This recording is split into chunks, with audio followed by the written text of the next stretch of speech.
నమస్కారం NSTV news కి స్వాగతం. నా పేరు సంధ్య. ముందుగా వార్తల్లోని ముఖ్యాంశాలు. అల్లూరి జిల్లా రంపచోడవరం డివిజన్ రాజవొమ్మంగి మండలం రాజవొమ్మంగి కామరపేటలో వెలసిన శ్రీ శ్రీ కోదండరామాలయంకి సోమవారం స్థానిక పత్రికా విలేకరి కలింకోట భానుప్రకాష్, అమ్మమ్మ స్వర్గీయ కలింకోట హోటల్ లక్ష్మి, తల్లి స్వర్గీయ మిరియాల నాగేశ్వరి వారి యొక్క జ్ఞాపకార్థం నిమిత్తం ఆలయ కమిటీకి 10,000 విలువైన గుడిగంటను సమర్పించడం జరిగినది.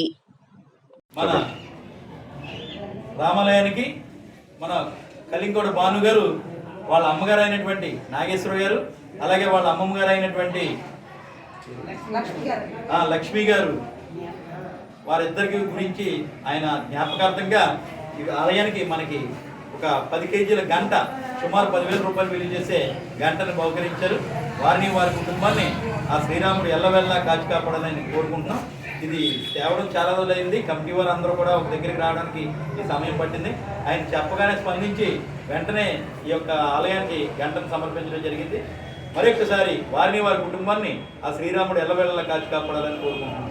జై శ్రీరామ్, జై శ్రీరామ్, జై శ్రీరామ్. అలాగే ఆలయం యొక్క పనులు మళ్ళీ మొదలు పెడుతున్నాం తెలియజేయడానికి చాలా సంతోషిస్తున్నాం. అంటే అందరికీ ఫంక్షన్లు హడావుడి, అన్ని హడావుడి వల్ల కొన్ని పనులు మళ్ళీ మొదలు పెట్టలేకపోయాం.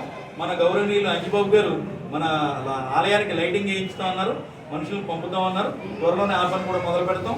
అలాగే బోరు కొట్టుకునే కొబ్బరికాయలు కొట్టేది కూడా వేయించుతాం. మిగిలిన పనులు వీలైనంత త్వరగా ఎమ్మెల్యే గారి దగ్గరికి కూడా ఒకసారి వెళ్ళి గోపురం పనులు కూడా మళ్ళీ తిరిగి మొదలు పెడదామని చెప్పేసి ఈ సందర్భంగా తెలియజేస్తున్నాను. జై శ్రీరామ్, జై శ్రీరామ్, జై శ్రీరామ్.